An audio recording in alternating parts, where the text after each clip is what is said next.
Northern Pass! We're gathered to show our opposition to a project that is not necessary. When I first learned about the Northern Pass, I was astounded.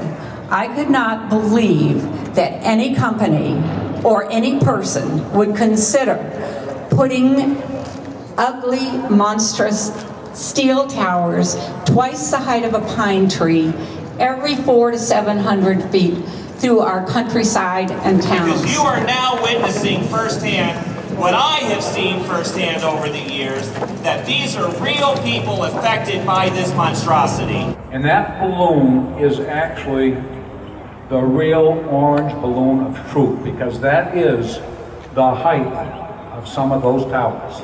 We're seeing a movement here today, Democrat, Republican, Independent, Conservative. It doesn't matter what you are. It really doesn't, because it's not about politics. It's about truth and people power and our beliefs.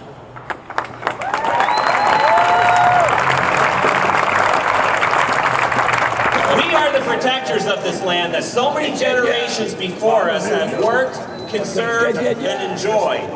And it is our job to make sure that future generations can do that as well. As many generations have put their blood, sweat, and tears into that land and to our economy, but we're not going to let some out-of-state or foreign corporation come in and destroy it, are we? This is the defining point of New Hampshire history. Are we going to just roll over and let this happen? No! Would we let our neighbors suffer the irreparable harm that this project would bring? No! And the time is now to stand up and be counted. We have to tell the New Hampshire Site Evaluation Committee that is currently reviewing this project that we stand united in saying no to Northern Pass. Because their big question that they need to know is, will this project benefit New Hampshire? And what's your answer? No! The Site Evaluation Committee is tasked with determining if Northern Pass project will have an unreasonable adverse effect on aesthetics, historic sites, the natural environment, and public health and safety. We know this should be an open and shut case, don't we? I say this because the project will adversely and permanently affect aesthetics, historic sites, New Hampshire's natural environment, public health, and safety of all people in the affected towns. The project proposal, if you've read it, sounds positive. However, this is where the lies of Northern Pass begin. They want us to believe it will bring fuel diversity, create jobs, lower energy costs. Promises Eversource makes, but won't be held accountable to keep. As a wellness consultant, I am extremely concerned with the numerous health issues associated with electromagnetic fields that get emitted from these lines. Some of the issues: possible increase of childhood obesity, asthma, leukemia, other cancers, and miscarriages, to name a few. We want to keep Deerfield and the state of New Hampshire healthy.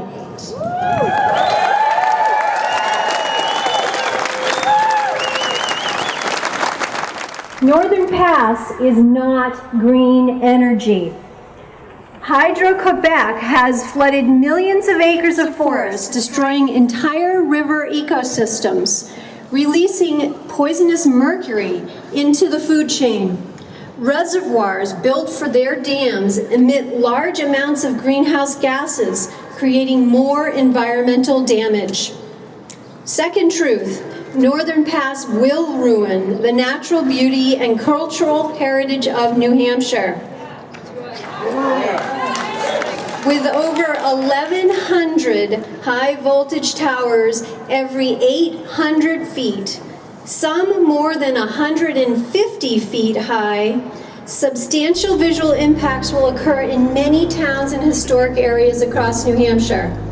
There are 89 towns within 10 miles of the route that would forever have to look at these lines and towers. What you do in the next days and weeks does make a difference. So you can write to the SEC, the governor, your representatives, stating your objection to this project. So the only thing I want to say here today is that Governor Sununu, do the right thing. I know that you're supporting Northern Pass. Do the right thing. And with that, I want to bring up a dairy farmer and his wife who live in Stewartstown, New Hampshire, Rod and Donna McAllister.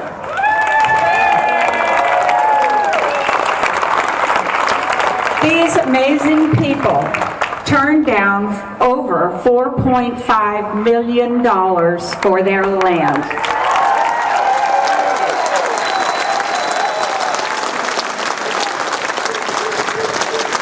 And what made it even better was Rod McAllister's words to Eversource, and I quote, "My roots are deeper than your pockets." End quote.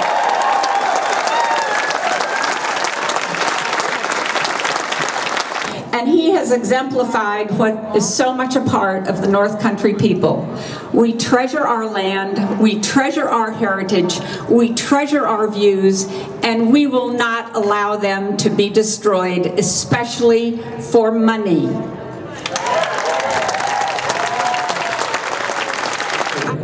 Eversource was relying on the passage by the Public Utilities Commission of a power purchase agreement, which they needed to foster this plan.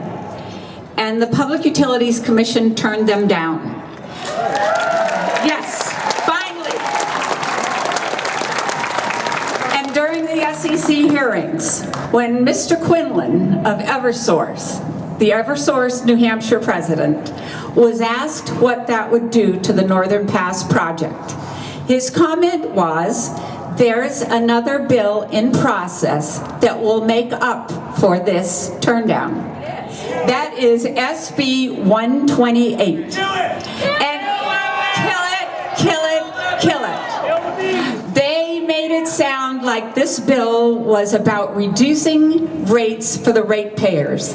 It is the exact opposite. It has passed the Senate, but it has had its hearing at the House, and they need to hear from you people that this is not good for us. We do not want it, and they need to vote no.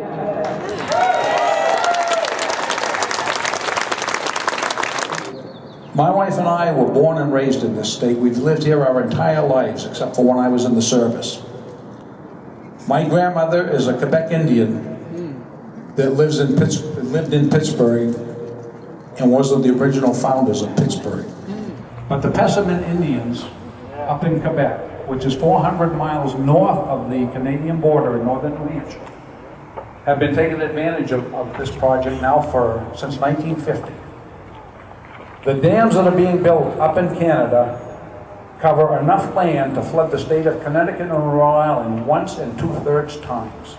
They would cover the entire state of New Hampshire or Vermont, and they're still flooding land. It's been mentioned about the trees dying, creating methane gas, in turn creates mercury in the water that kills their fish.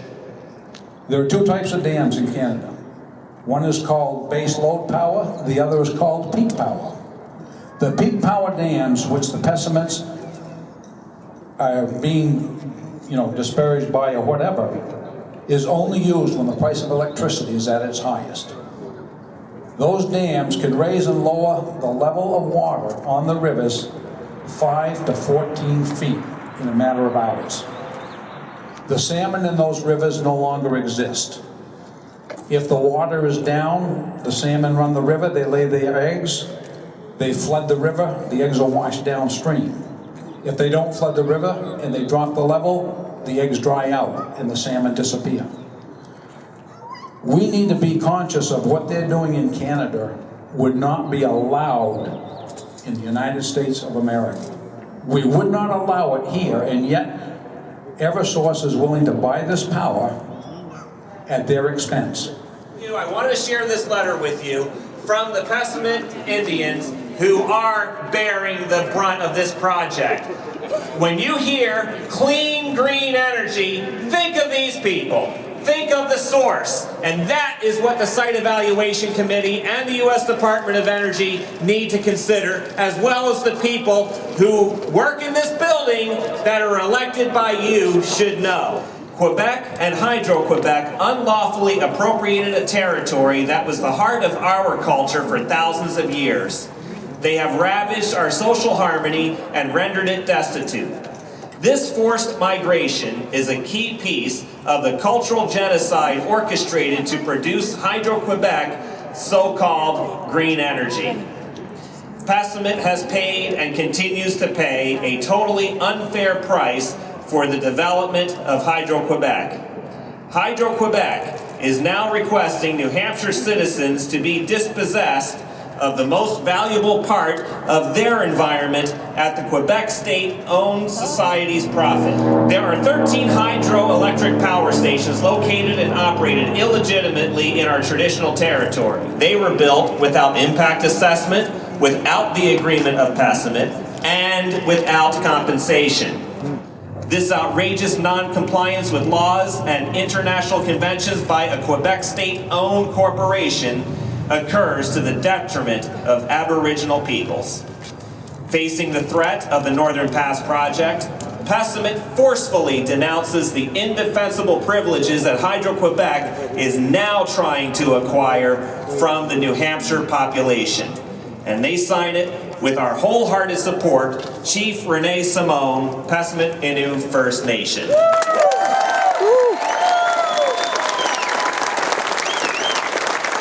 A paper presented at the 2009 New England Governors Conference, which clearly shows and states that Northern Pass is the linchpin for a massive build-out of high-voltage corridors overlaying virtually every section of New Hampshire. We are all in danger. And I've even seen some people in the crowd here having extension cords. Because is that what we're going to allow New Hampshire to be, an extension cord for Hydro-Quebec? Good. Tell these folks, tell them that. No to Northern Pass. Eversource customer rates, which I am, just increased last summer. How about you? Anyone else? Yep. While all other electric company rates were reduced. So we're exporting 35% of the power, and yet we're still paying more for it. It doesn't add up. It doesn't make sense. But that's Eversource's new math. That is the answer to the question right there. It is not about us. It's about the return of the investment to the investors. That's the bottom line. And when it first started, we said we want to see it buried. I do not want to see it buried. I do not want to see this project in this state at all.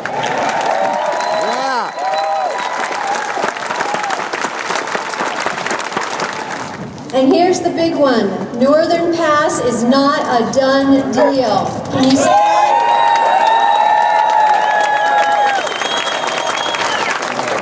And every town along this route has said no. No to negotiations, no to the project on Main Street, no negotiations, period.